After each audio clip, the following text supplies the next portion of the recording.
All right, I don't know if I'm going to be able to make this video the way I want it to be, but I'm going to try and see how it goes. You already see the title. I want to talk about first edition Advanced Dungeons and Dragons, which began, I believe, in 1974 or something like that. I first played the game in 1980. Freshman year in college at a school called Luther College in Decorah, Iowa. I ended up going to that school because I had family there. My Aunt Hattie lived in Decorah. I don't remember what the other connection was with that school, but it seemed like a nice school to go to. I think it was small. Decorah is a small little town. I think it was like 5,000 people. And it was nice. I'm glad I went there, because if I hadn't gone there, I would not have found the game. I would have found the game, Dungeons & Dragons. I would have run into the game. But I would not have had the experience that I had.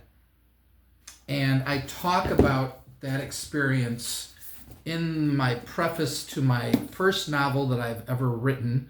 And it's in the preface, which means you can just look this book up on Amazon, click on the read sample, and you'll see the preface. You'll see it. You can read the preface.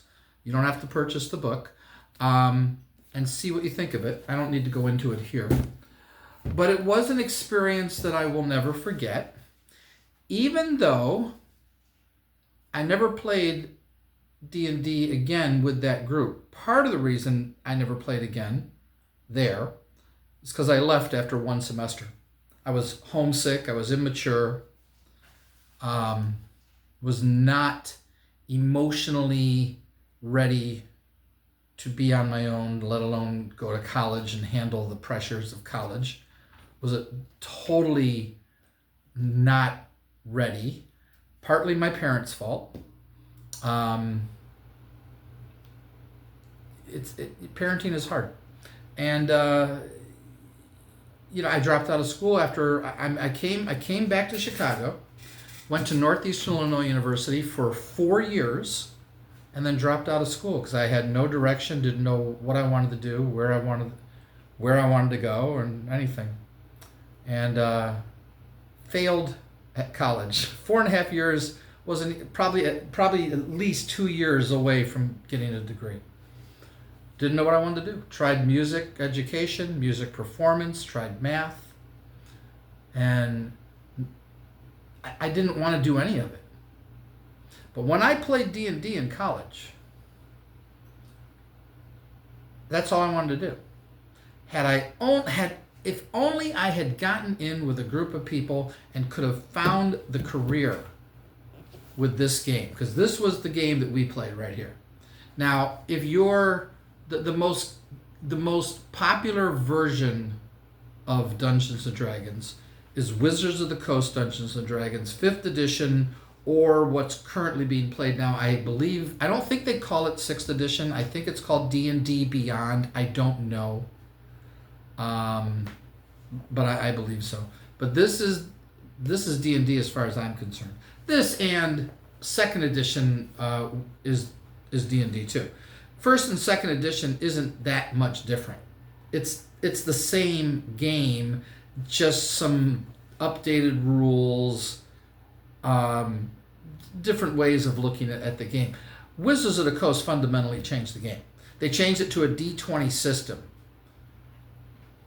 They never should have been allowed to buy this company. This company, TSR, who owned this company, was owned by Gary Gygax. See, he's the guy who wrote the game, him and Dave Arneson. But humans being what we are, Gary and Dave didn't get along. Gary wanted him gone, and they split, and Gary created this, and Dave's name isn't on this. Dave's name is on all the original stuff. Both of them shared.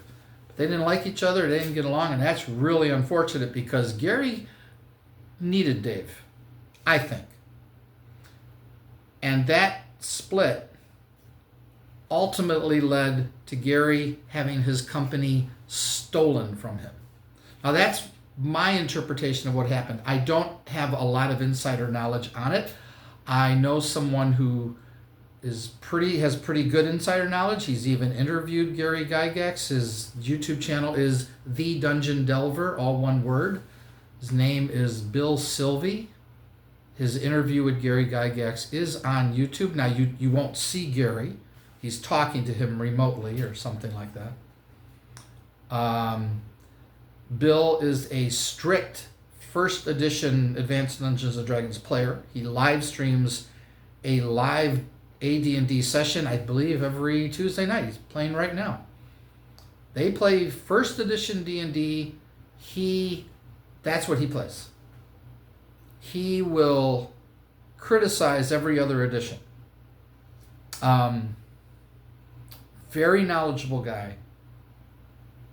And I've learned a lot listening to him. I am not a strict first edition player. We embraced second edition. Second edition was just a bunch of house rules that people were talking about in Dragon Magazine, and over time people just started saying you know this game needs an overhaul, and that's all it was. But what was I going to say? I would ultimately, let me show it. Okay, I would ultimately write my own player's handbook. This is mine. It's small. It's like 70 pages, and it's all in a binder. So it's not, you know, it's everything is. It's just the way I put it together. It needs to be rewritten. It's just a first draft. But in addition to that, I put all the spells in their own separate books. So I have my book of cleric spells, and it's about that thick. And then I have I decided to put the druid spells separate because in the game, the druid spells were separate, and that's a thin book too. But then the wizard spells, this is really, really big. That's a lot of spells. So I did all this on computer because I had a lot of free time. And I really need to redo it. Don't know if I ever will. But I created my own version because at that time, when we were still playing the game, we were using first edition rulebooks, second edition rulebooks, Unearthed Arcana rulebook, and then third edition was out, but I refused to have anything to do with another edition. I'm like, this is ridiculous. Why are we writing another edition? And I would later find out why all editions were written, and none of them needed to be written. Had Gary not had his company stolen from him, I don't think they ever would have written second edition. I'm just guessing on that one. But in my opinion, it was stolen from him illegally. Technically, it wasn't illegal because the laws were changed, and it's just a sign of where this country was going. That thing never should have happened. How can you, the creator of your game, have it taken away from by other people that you've hired and put in place to run your company, and then they found a way to steal it from you? That annoys me to no end. Now, I don't know the full thing, but there's a video about the history of Dungeons and Dragons. You can learn basically what happened. I think the woman's name was Lorraine Williams, and the two men that Gary put in charge were called the Bloom brothers. And Gary was off in California working on his Dungeons and Dragons cartoon, which was successful. That was his new thing he was doing. And so he put these three people were running the company while he's off in California, and they decided, we all come together, we're a majority shareholder, we can kick him out. And he went to court, and the court sided with them. That's the story. You can look into this. Bill Sylvie, the Dungeon Delver, talked about this. He blames mostly the Bloom brothers for what happened. I blame Lorraine Williams too. Lorraine Williams was a nut. She bought into the satanic panic crap. I believe she was a born-again Christian, so she was a loon. And I don't know what the Bloom Brothers were, but Bill blames the Bloom Brothers, so they were probably dicks too. But is this what I really want to talk about? Anyway, we were pulling rules from multiple sources, and I decided I'm going to try to put everything into one rule book. All the spells in for clerics in one book, for druids in one book, for wizards in one book, and my own player's handbook. And we don't need to keep going through all these rule books. We could have just stuck with first edition, but we liked a lot of second edition stuff, and so we played it. And I don't mind anyone who says 5th edition is the best or 3.5 is the best. A lot of people think 3.5 is the best D&D. I think Wizards of the Coast is a garbage company. I think they've ruined their own game, Magic the Gathering. And I think they don't really understand advanced Dungeons and Dragons. Just call it Dungeons and Dragons. I'll agree with them on that. Just call it Dungeons and Dragons. This AD&D versus basic D&D is a thing a lot of you don't even know what I'm talking about. So, but if you currently are playing Wizards of the Coast D&D 3.5 or maybe 4th, not many people like 4th, or 5th edition, or the current thing right now, and you've never played this, I implore you to learn this game. Because let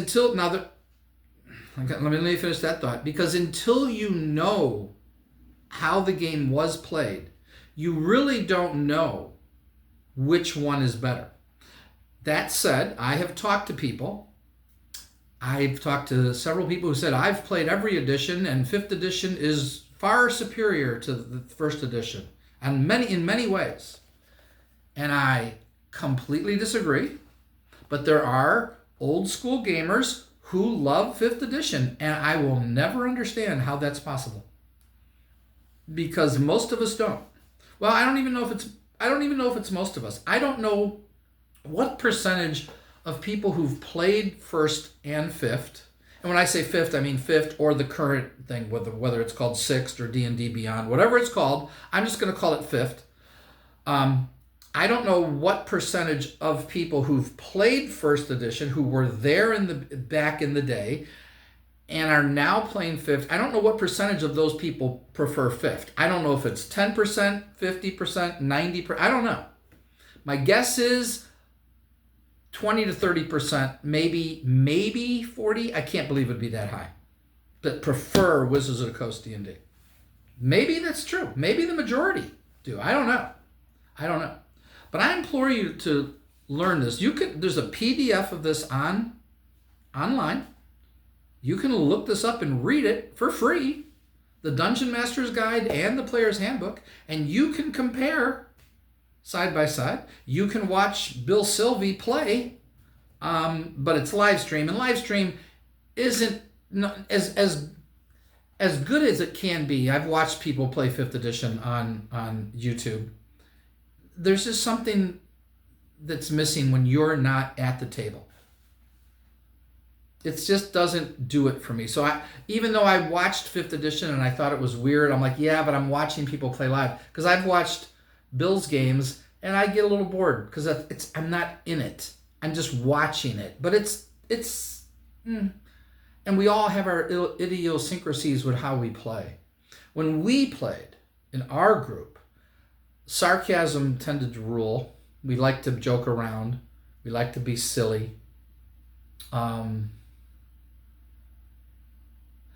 And it was really more about hanging out, drinking Mountain Dew or Coke, and having pizza or chips, and socializing.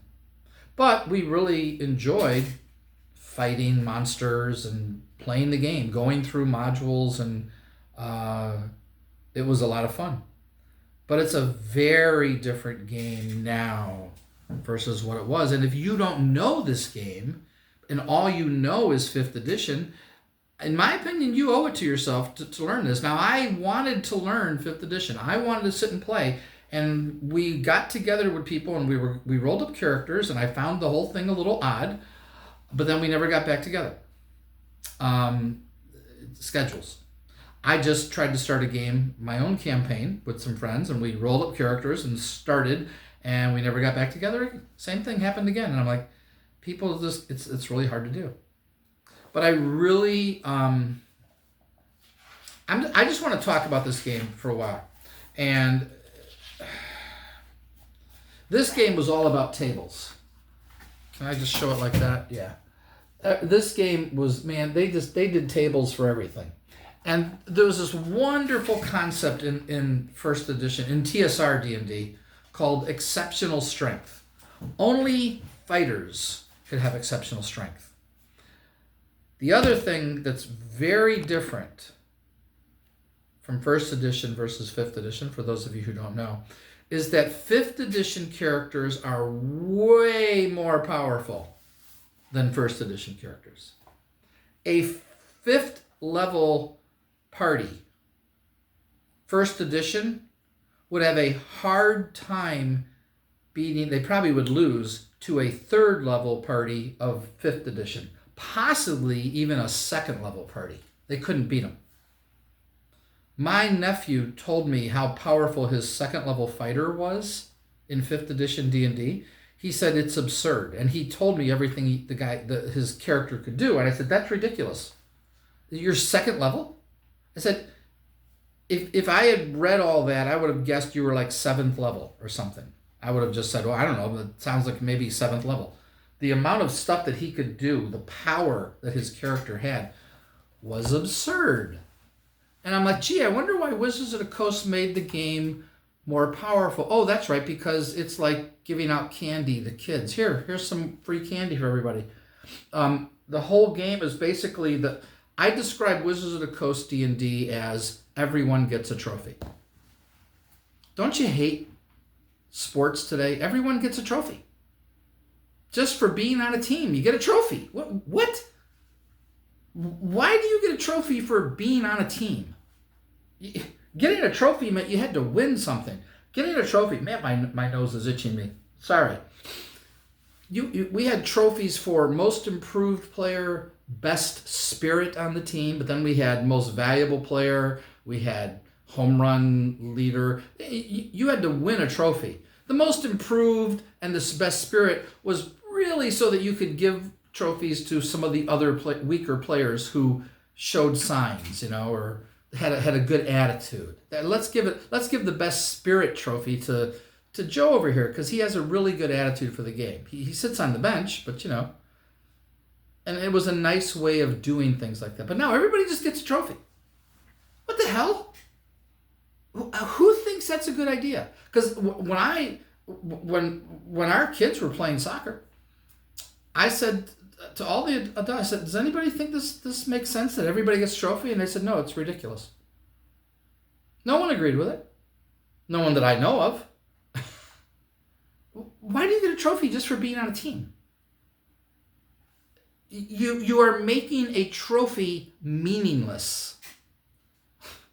And 5th edition made the whole point of this game, just my opinion, meaningless.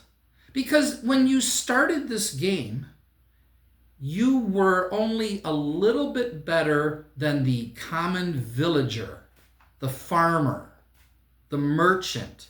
And those guys could kill you if you weren't careful. Now, you would probably beat them on average. A 0-level villager had like 3 to 5 hit points, possibly more if they were strong, 3 to 5 hit points. That's it. And they were 0 level, and you were 1st level, so you were a little better than them. But you're not going to walk up to some guy in a field who's working the field and get into a fight with him, because he might kill you. So you were not...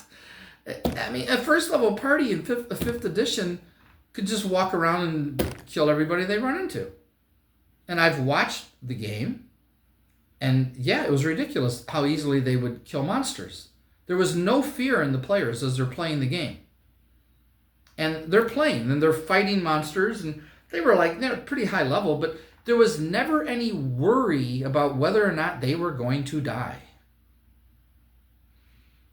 And I don't get playing that game if there's no fear. I don't understand it.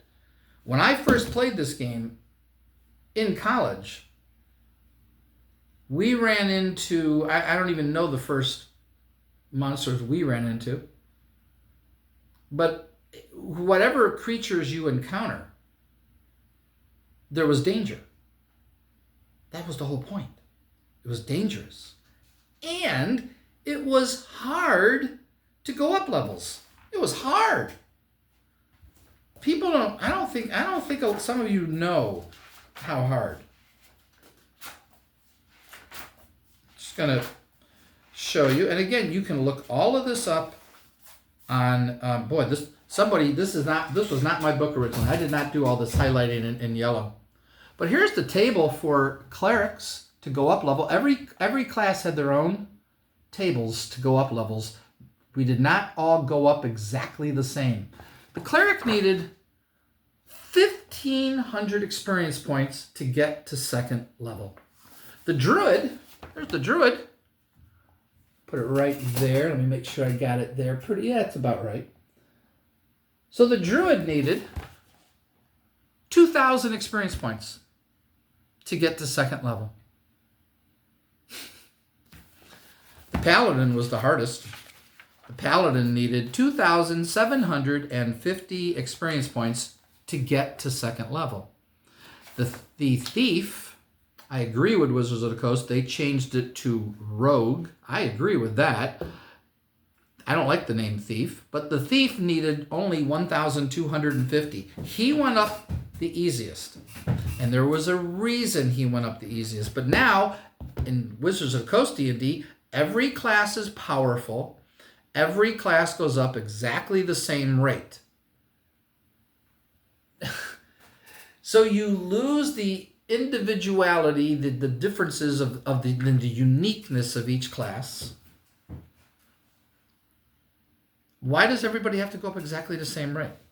When we played that one night, the thief was getting close to going up a level because in first edition D&D, treasure would give you experience. Now, a lot of 5th edition players think that's a dumb rule, and that's a debatable rule.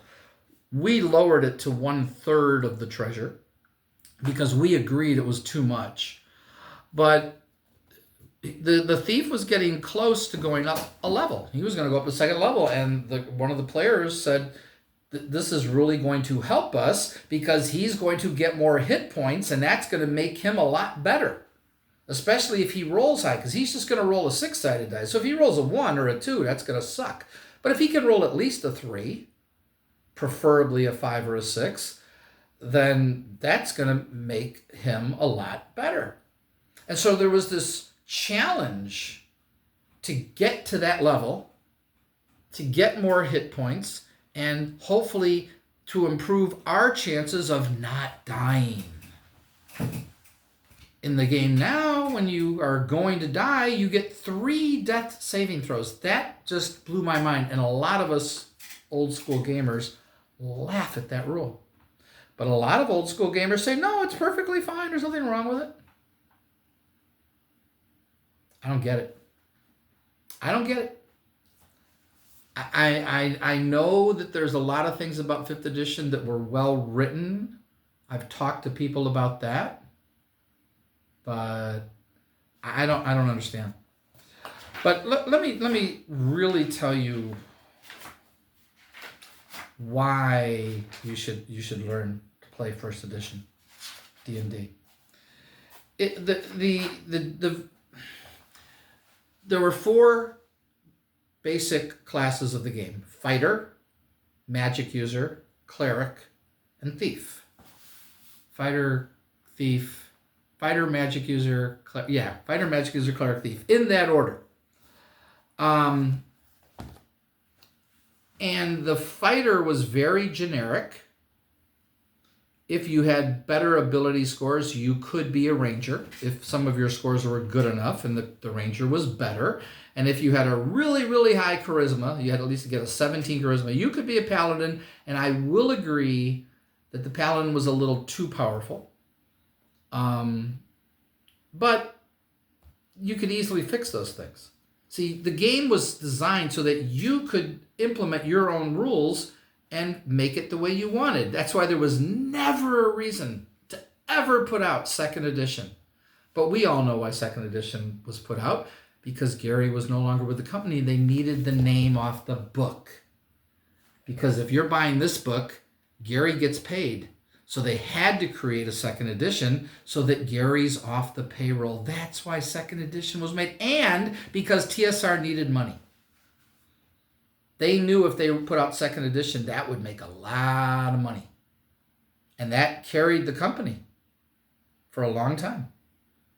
Why do you think Wizards of the Coast just put out a new edition? Gee, I'll give you one guess. Can you come up with it? Because, they needed to change the game and make a new system. No, you don't. No, you don't. If you want to change the rules, change them. It's a player's handbook.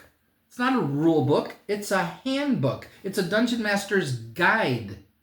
It's not a Dungeon Master's rule book. Some people believe that you should play the game raw, rules as written. I think Bill Sylvie plays raw. I don't know if he's like against modifying rules. He's wrong. If he is, he's just wrong. He doesn't have to do it. He can play rules as written. That's fine. But if I said, hey, Bill, we're going to play a game, my version, if he said, oh, I won't play, I will only play strict first edition rules, I would say, why?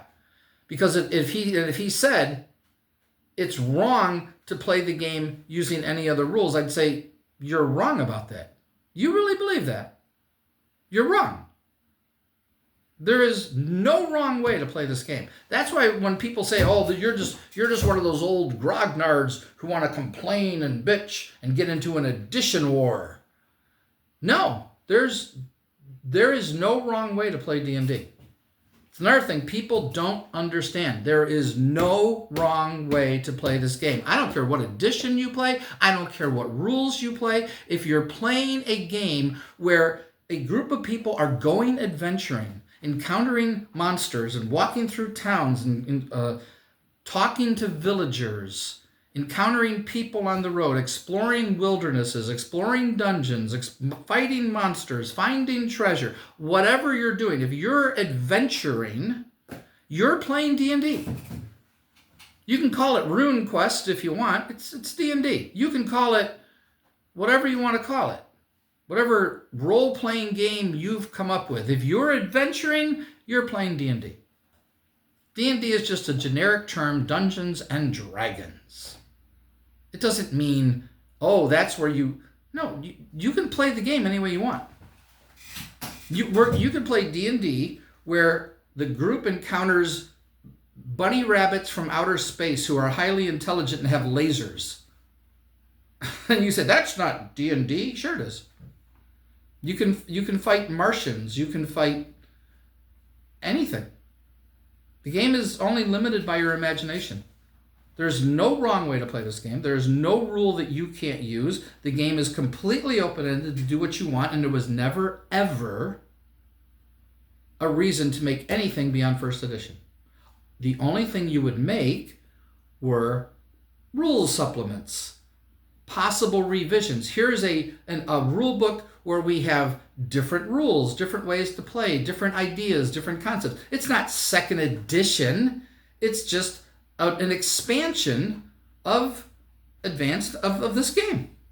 Unearthed Arcana was an expansion of this game. They called it 1.5. But it was just an expansion of the game. And Wizards of the Coast said, oh no, we're going to completely change this game because now we own the game, so we're going to do a D20 system. Fine, I don't care what system you use. I don't care if you use roll percentile dice for everything or roll four-sided die for everything. Who cares? That's not the point. So, as I was saying, so the fighter was a generic character in the game. But what the fighter had, and all fighters had, the Rangers and the Paladins had it, that's all there were for fighter types. So it was Fighter, Ranger, Paladin. Those were the three. In Unearthed Arcana, we got the Barbarian, we got the Cavalier. I didn't care for the Cavalier. I like the Barbarian from this book, Castles and Crusades. I took this Barbarian, modified it a little, and put it in my book here. My Barbarian is similar to that. I don't know if I can show it to you or not. I'm checking. I'm checking. Yeah, well, see, this is my Barbarian right there. But I need to update this book. But I took Castles and Crusades book, which I loved. This was a thin book. Now Castles and Crusades is a big, thick book. And I'm like, no, this is what it was. It wasn't this big, giant rule book of rules, a gluttony of rules. They even talked about that in this book. They worked with Gary Gygax, these people who put this out. And they criticized Wizards of the Coast. Major criticism in this book. Major. The where role-playing and role-playing meet. This dude, Stephen Cheneau, what he wrote here is gold. Absolute gold. You can probably find this online. Let me see if I can find a certain part to read. Yeah. I'm not going to read it. It's excellent what he writes, but that's not the point. I really wanted to explain this concept of this basic fighter class in first edition. The only thing they got as they went up levels were more hit points. For the most part, that's about all they got. Eventually, they got an extra attack in the round. They would get 3 attacks every 2 rounds and 2 attacks around at high levels, and eventually they'd get 5 attacks every 2 rounds. And no other character could do that. I mean, the Paladin could and the Ranger could because they're fighters too. So the fighter was a little bit generic and a little boring. It needed a little sprucing up. That's what an expansion would do. It would add more depth to the fighter class. But the fighter class was just fine. You can add things to it and make it more interesting very easily. The Ranger is a more interesting fighter. The Paladin is a more interesting fighter. So the fighter could be made more interesting, and that's what I did in my book. I did a system where the fighter was slightly better in this system that I was using than the Ranger and the Paladin. Because the Ranger and the Paladin had things that the fighter didn't have. So the fighter was the superior guy on the battlefield. He was the best on the battlefield, and I had to show that in a game mechanic way. And I think I did a decent job with it, but I haven't play tested it, really. Not enough, because it probably needs to be revised. But in Unearthed Arcana, they introduced weapon specialization, and now your fighter could get multiple attacks with one weapon at first level. Well, that's ridiculous. That's absurd. Well, Wizards of the Coast D&D? It's so ridiculous. The other wonderful thing about this game was that certain races could only play certain classes.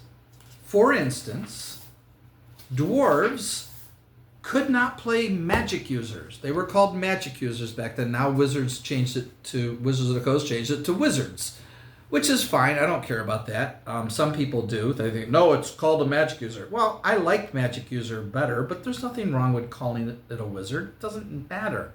But dwarves could only be, I'm looking at it right here, racial stock of characters. And their level limits. A lot of people didn't use level limits, but we did. We incorporated it in, but we modified the rules of that. Because again, these rules are open-ended, and some people don't understand that. So a dwarf could only be a fighter, a thief, or an assassin. Now, they could be a cleric, but only as a non-player character. Player characters couldn't be clerics. I found that odd. But okay, that's the rule. An elf could be a fighter, a magic user, a thief, or an assassin. We never played the assassin, never understood the point of the assassin, and I dropped it. It's not in my book. I was like, that's a dumb class. Some people like it. I don't. I don't see the point of the assassin in the game. Not at all. But that's all an elf could be. Elves couldn't be clerics either. Gnomes could only be fighters, illusionists, interesting, and an assassin. Oh no, and thief. Anybody could be a thief. Half-elves could be clerics, finally, but only up to 5th level. Fighter, ranger, that's nice, a half-elf ranger, that's cool. Why can't an elf be a ranger? Think about it. What's the issue there? Well, in Wizards of the Coast D&D, every race can be any class they want.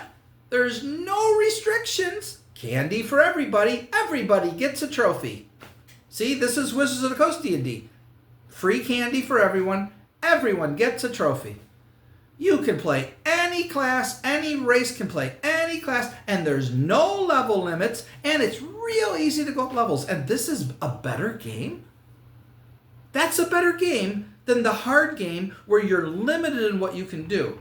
And it's challenging. And when I brought this up, the modern player who had played the old game said, you don't know what you're talking about, you're an idiot. It has nothing to do with the system. It's all about the Dungeon Master. And I talked about this on a different video. This argument of theirs sounds right on the surface, but is such a poor argument. The system is so bad. This is a hard system. 5th edition is an easy system. You can sit here and talk to me all day long about it's all about the Dungeon Master. It doesn't change the fact that this system is hard and 5th edition is easy. That's a fact, and they don't want to acknowledge that fact, so they say that that's irrelevant. No, it's completely relevant. Wizards of the Coast watered down and sanitized the game. What was so great about this game is that it was easy to get killed. If you weren't careful, you'd die. And yet you could get really powerful. You could fight. You could, through magical items and going up levels, you could become extremely powerful in this game. And you earned it. You achieved it. Where in Wizards of the Coast D&D, everybody's powerful. You're already powerful. Well, first level, you're kind of a little weak. But my nephew's 2nd level fighter was ridiculous. It was absurd. That character of his could easily take out any 5th level fighter in 1st edition. It wouldn't even be a fair fight. That's insane. Oh, it only comes down to the Dungeon Master. No, it comes down to how dumb are your rules. Now, if you like playing 5th edition, then enjoy it. But I challenge you to learn this game. I challenge all of you 5th edition players. Learn this game. Learn the rules. And you can watch Bill Sylvie play it. You might not like watching him play it. It might bore you. Because, like I say, watching a game isn't quite the same as playing. But at least you could see how they play. And usually he has 3 to 5 players in the evening and playing. And there's people in the chat. And you can join the chat and ask Bill questions. The man's got encyclopedic knowledge of 1st edition. He will defend 1st edition even not, he doesn't call it THACO, the descending armor class. He didn't call it THACO. It wasn't called THACO until 2nd edition. But and I don't have the tables because I don't have my DMG anymore. But he would explain there was a sequence of 620s on the tables.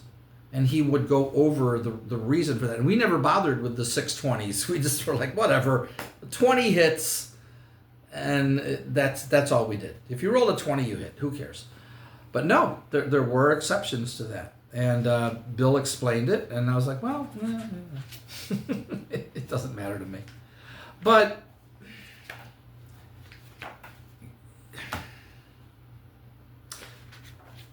I keep wanting to go back to this fighter because this is a very generic class.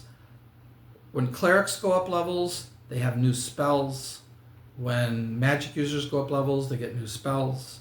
When the thief went up levels, their abilities improved.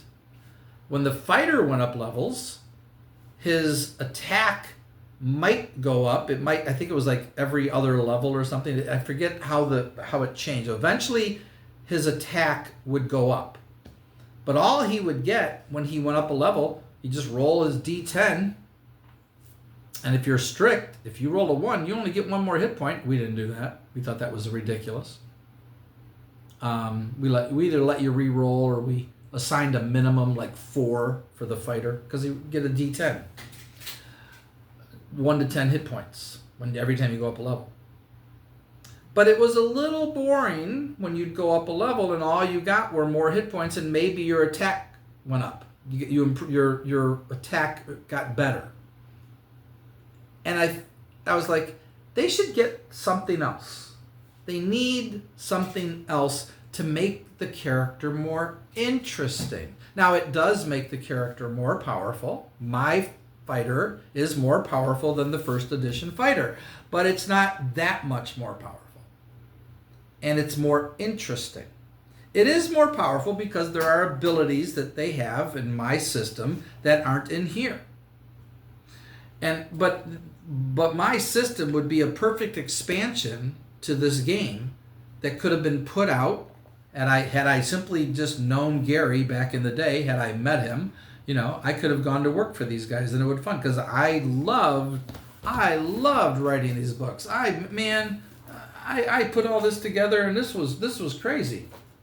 I mean, this is a lot of work. Look, this is my magic user spells. Look at all this detail I got into.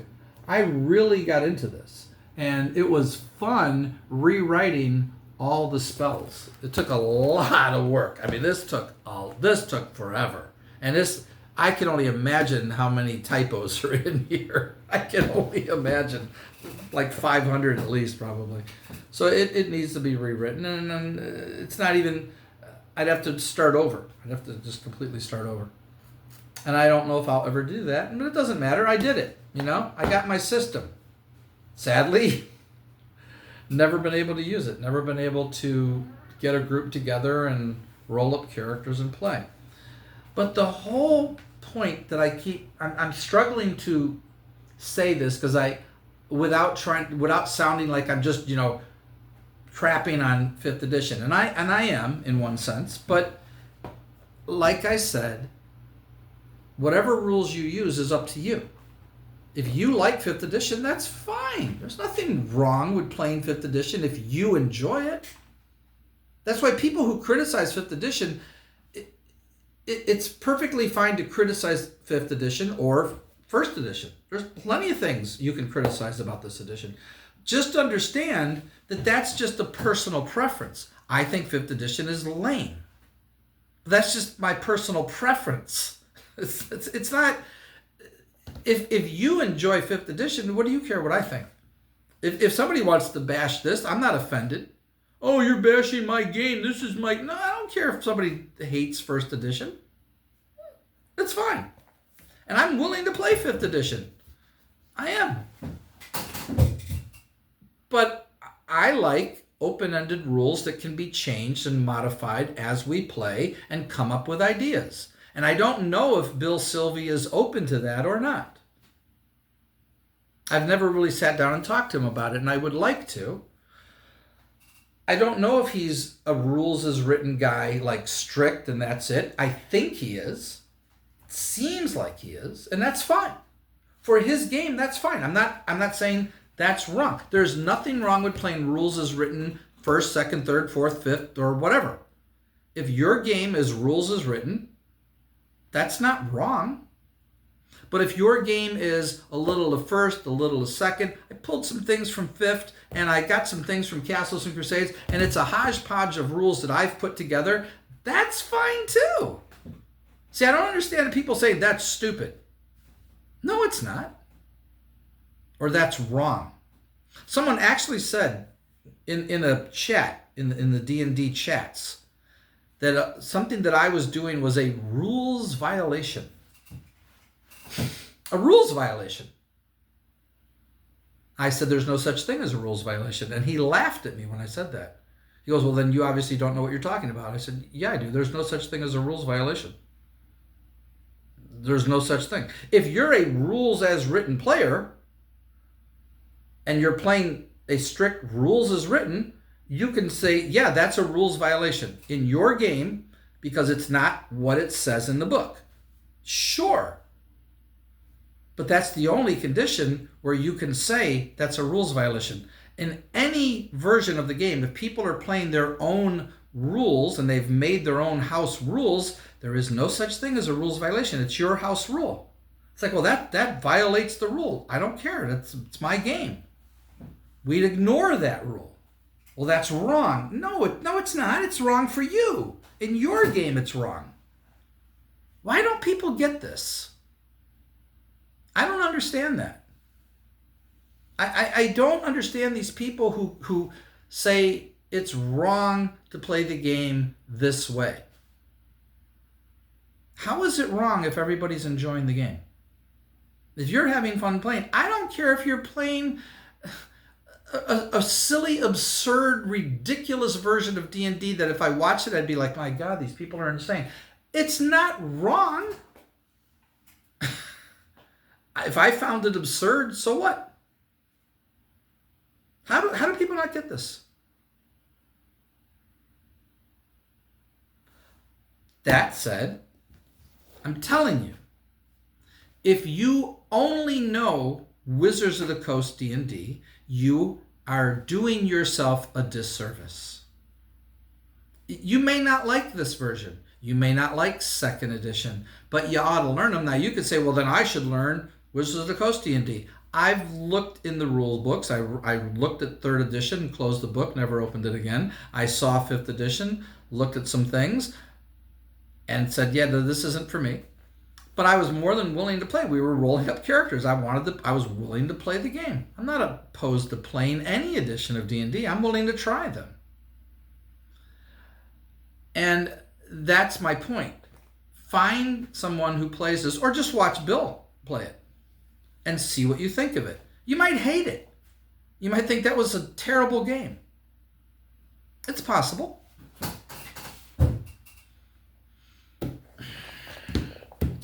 This was, I think, written with Gary Gygax working with them. I think. I'm not 100% on that, but I think so. I think he helped them put this together. I don't know the details on that, but it's an excellent system. But now their books are thick. I'm like, what? The whole point of this was that it was a bare bones rule book that, without a gluttony of rules, which is what Wizards of the Coast had, a gluttony of rules. Third edition was ridiculous. And this, these are thin. These are the players' handbooks. They're thin. This is now a thick book. The current edition of this is thick.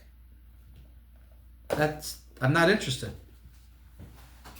It might be very well written. It contradicts what he says in his introduction here. Read this introduction if you can. If you can find it online, read it. And you'll understand the spirit of what role-playing games is all about. He got it. I think Gary understood it, Gary Gygax. The game is what you make it. The game is play it in the way that gives you enjoyment regardless of what anyone else thinks. But if your understanding of the game is limited to Wizards of the Coast D&D, you owe it to yourself to understand where the game came from, to what the game was. Now, I've seen a little bit of the original D&D. It's extremely basic. It's like, okay, no. I mean, basic D&D is complex compared to original D&D. Original D&D had a fighter, a cleric, and a magic user. Just those three classes, I think. And eventually somebody came up with the concept of a thief. And that was the fourth class introduced into the game. And that was it.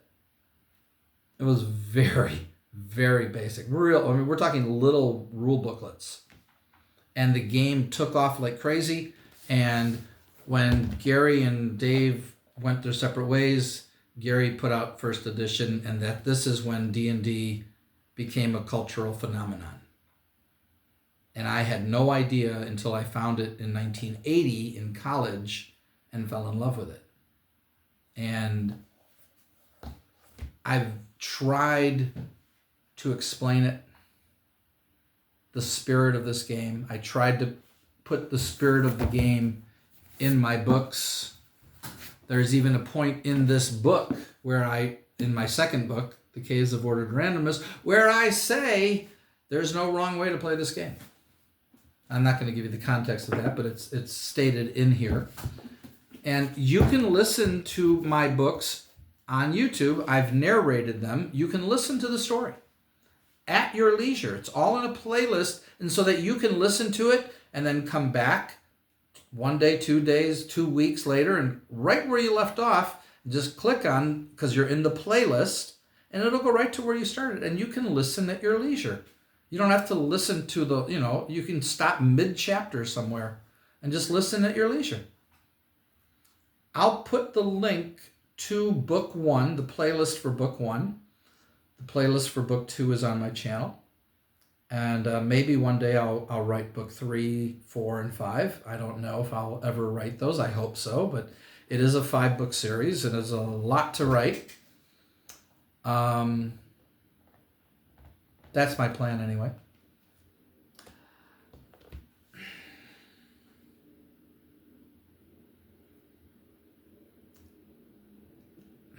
I keep bringing up the fighter. The fighter in first edition represented the guy with the sword, the tough guy that's going to beat down the monsters. The cleric in the party was there to cast healing spells to keep everybody healed, and he had other spells that he could use, and he was a pretty good fighter. He could fight pretty good. The thief was there to hide in shadows and skulk around and possibly try to pick people's pockets, which was a very dangerous thing for a thief to do. You shouldn't do that. But, you could pick monsters' pockets. That would be fun.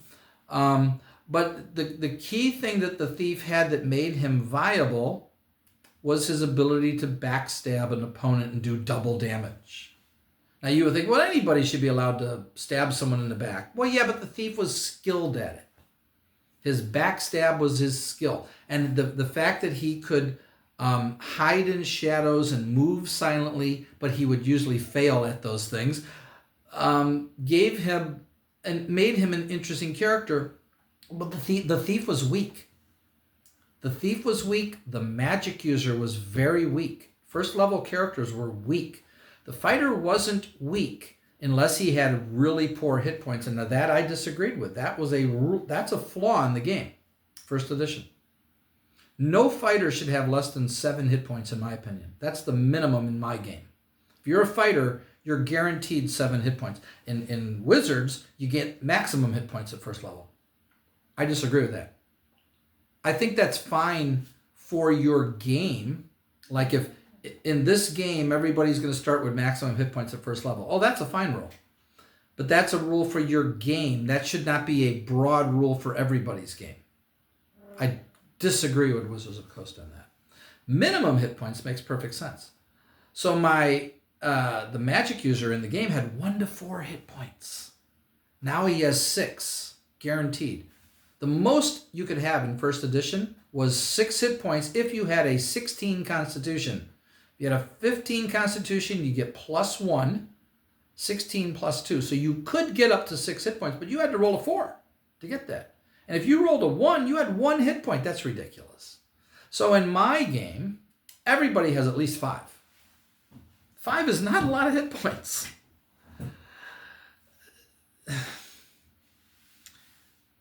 The cleric had a D8 hit points, so 1 to 8. So in my game, they have at least, I think 5 is still the minimum. It's been a while since I've looked that up. Should probably make it 6.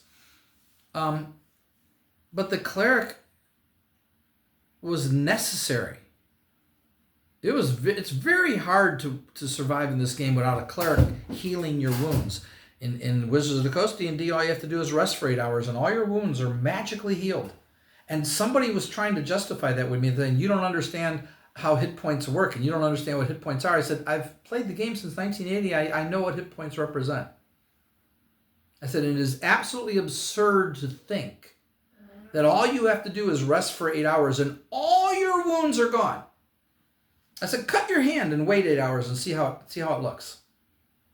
Just cut it. Just cut it. It's an absurd rule. Why did Wizards of the Coast say all you got to do is rest for 8 hours and all your wounds are healed? Free candy. Everybody gets a trophy. This game is easy. You don't have to worry. Oh, you got wounded? Well, just rest for 8 hours.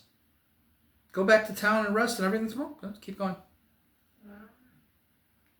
You know how many hit points you healed in first edition? 1 per 24 hours rest. We made it 1 per 8 hours rest because we're like, come on, if you rest for 8 hours, you should heal 1 hit point.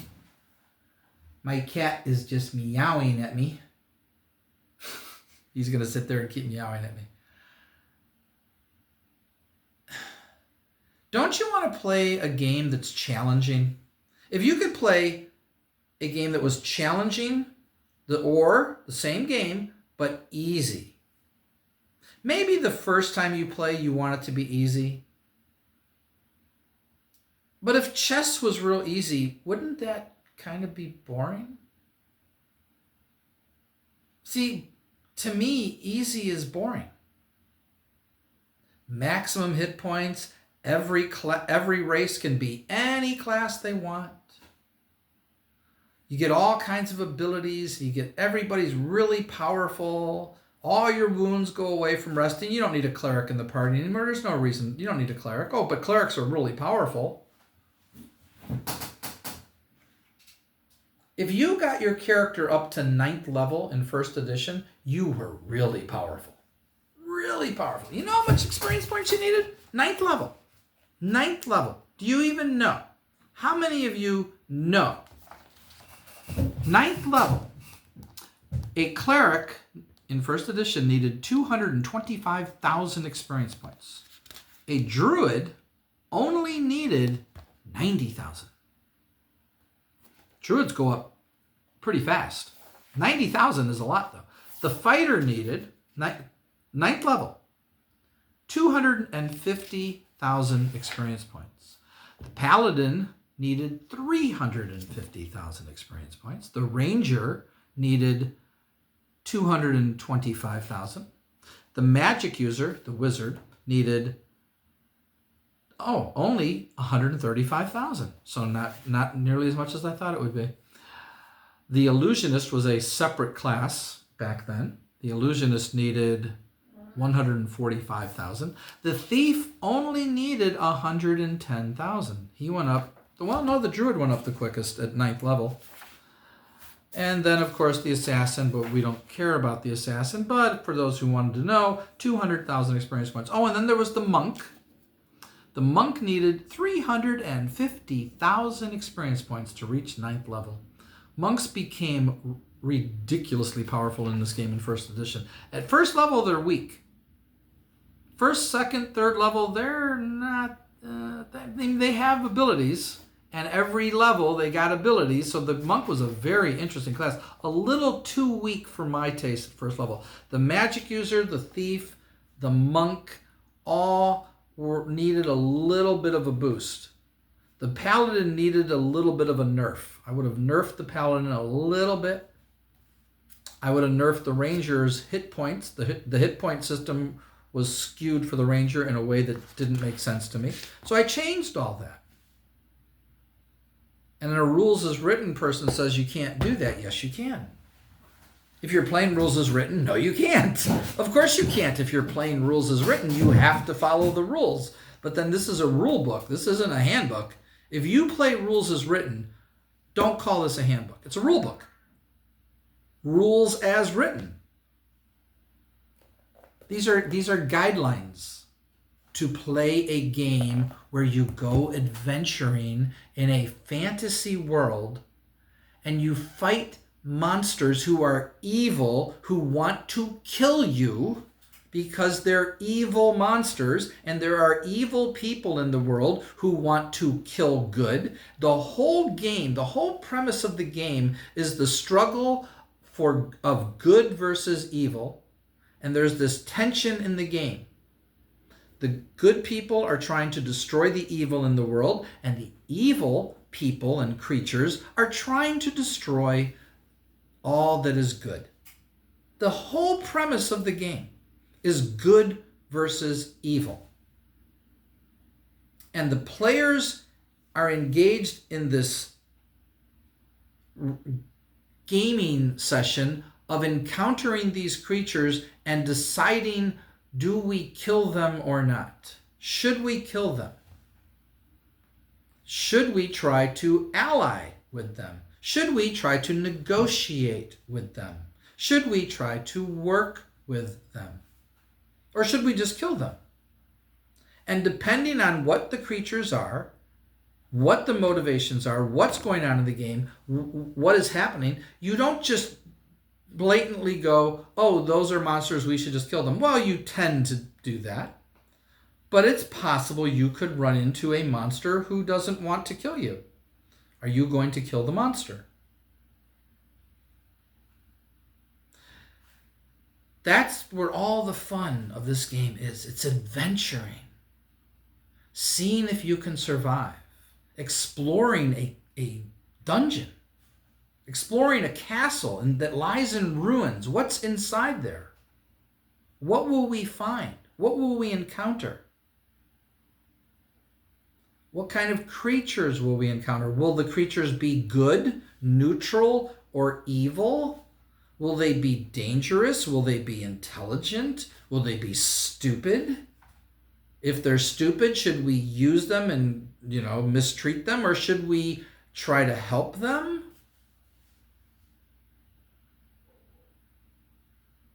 That's what Dungeons and Dragons is. Regardless of any rules you use, regardless of what system you use, if your game isn't adventuring, exploring, dealing with monsters and people in however way you choose to deal with them, attack, flee, run away, talk, ally, you've made enemies of us, we will kill you next time we see you, or you're being hunted, or you're hunting. There's all kinds of things you can do. And the creative dungeon master will come up with different scenarios with different creatures and have different motivations and purposes of what they want to do. Let me show you something. Many of you have seen this module. It's one of the most famous modules in D&D. Some 5th edition players think this is a boring module, and I can understand that. This is my favorite module, in my opinion, greatest module ever written. Some people think it's ridiculous that all these caves, this is all the caves, that all these monsters live in these caves, they would just kill each other. It makes absolutely no sense. On the surface, that's true, but it does make sense. But you need to realize how it can make sense. But in the bugbear cave, and bugbears are very powerful and very evil monsters. These are real evil creatures. They're not going to negotiate. They're just going to kill you. There is a slave pen. And in the slave pen, there is one rebel bugbear in the prison. He's a prisoner. And there's a gnolls and there's a goblin, there's even an evil man. They're all in chains. They're all prisoners in the bugbear pen. Okay, listen to this. The big bugbear hates his fellows and will take arms and fight against them or any of the other inhabitants of the whole area. He will continue to do so for as long as the party stays there. He hates his fellows and will, unless I misread that, I don't think so, he'll help the party fight them because he hates them. He's a rebel bugbear. I took that to mean they could get a bugbear ally who could work with them and possibly even join them. Now you've got a monster in your party. You can't go back to town with a bugbear. There's no way. It's like, well, yeah, I'll stay over here. I'll wait till you guys are back, you know. And that's assuming that he even knows how to speak your language, which you could technically say, yeah, he learned. He learned how to speak the common tongue. It's possible. Or he speaks the language of bugbears, so all these monsters all have their own language, which is kind of odd. Would they really all have their own language? Like, I speak Orcish, I speak bugbear, I speak kobold. And that's another thing that Wizards of the Coast did. They changed the kobolds. Do you know that the Wizards of the Coast kobold is not what the TSR kobold is? Do you even know what the TSR kobold was? Look it up. The monster manual, the original monster manual, is a PDF file. You can call it up on your screen and look at all of the monsters and what they were and all of the things about the differences between all the monsters. And you can read what the kobolds were. They look like little dogmen. They had nothing to do with dragons. I don't even know where Wizards of the Coast came up with this, and I have no problem with the creature, but why are you calling it a kobold? It's like saying we're going to turn orcs into something other than what they are, but we're still going to call them orcs. But now they're like a completely different creature. Well, why are you calling them orcs? It's like if you took goblins and made them into something that was similar to, to come up with another creature. But then you still call them goblins. But they're not. They're like completely different from goblins. So it's like, no, what are you doing? I don't get that. I really, really don't get that. So this is an odd video of mine that I've made, but I wanted to talk about this game. I implore you to learn the rules of this game. And if you can, play with a group. Like I said, this isn't the game that I'm going to play. This is the game that I'm going to play. And this is a hodgepodge of this game, 2nd edition, this game, and my own house rules. I've created my own edition. It needs work. And I'm rusty at playing. But at least I did it, and I've got it. And maybe at some point, I'm going to have a D&D campaign to play again. And maybe I get to play in someone else's D&D campaign, regardless of what rules they use. I don't care. I'm not going to care what rules they use.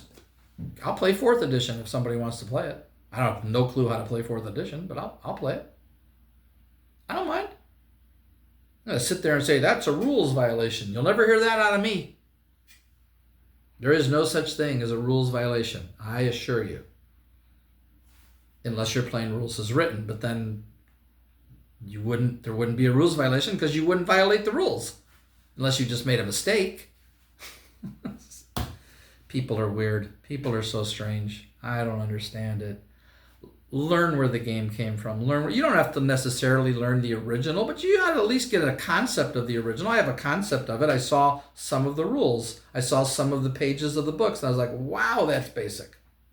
But at least now I know a little bit about it. You should learn. This is your game. If this is your passion, Dungeons & Dragons, 5th edition, Wizards of the Coast D&D, you ought to at least know what the game was, because it's different.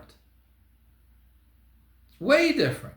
But the core of the game is still going adventuring as a party of adventurers. It's just they're way less powerful than your party, and the monsters aren't as powerful, and there's the treasure is, I'm told, is different too. I don't know. Somebody said there's very little magical items in Wizards of the Coast D&D, and another person said no, there's plenty of magical items. I'm like, huh?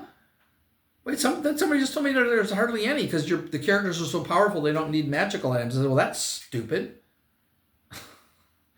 And it's like, I don't know who told you that. I'm like, somebody who plays 5th edition. I don't know.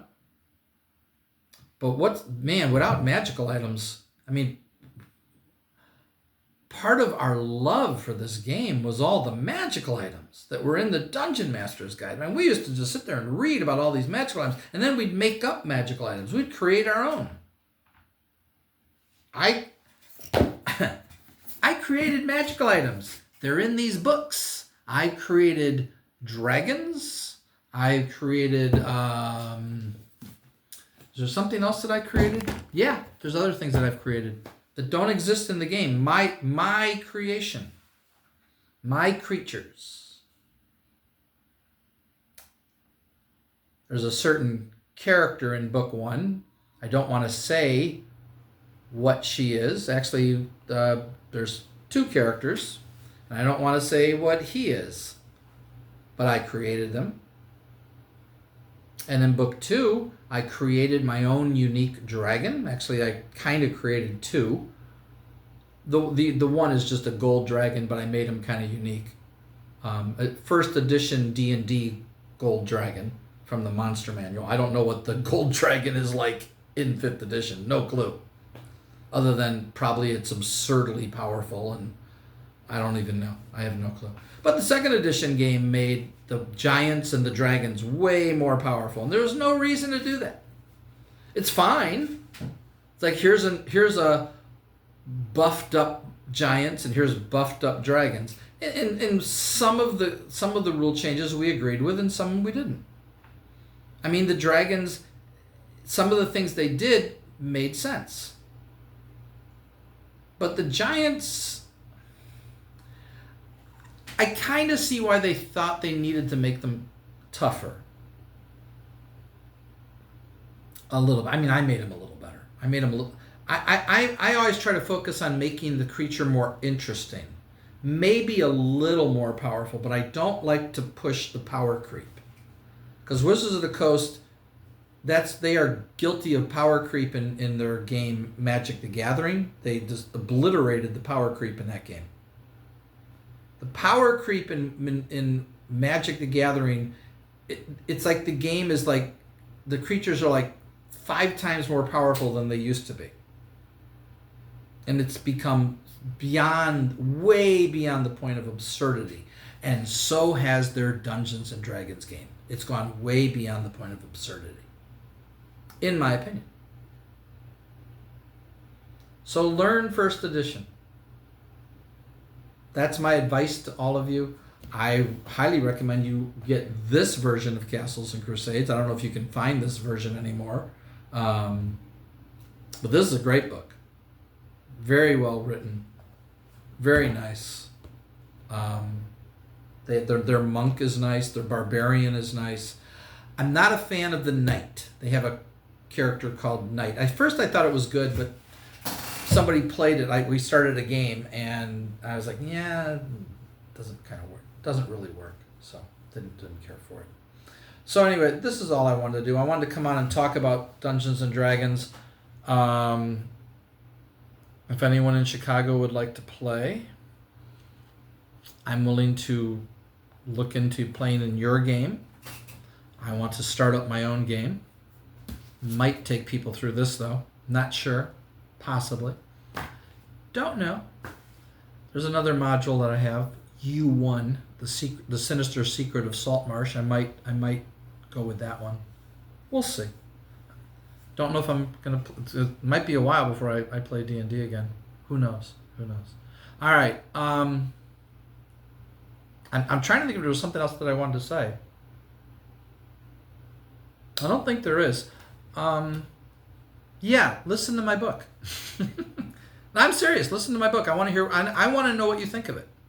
Just listen to the introductory video, and tell me what you think of it. If you like it, you'll keep listening, and if you don't like it, you won't. Either way is fine. I hope you like it, obviously. Obviously. And then you can buy it on Amazon and have it in your library. No, it doesn't matter. I'll talk to you all later. You all take care. Bye-bye.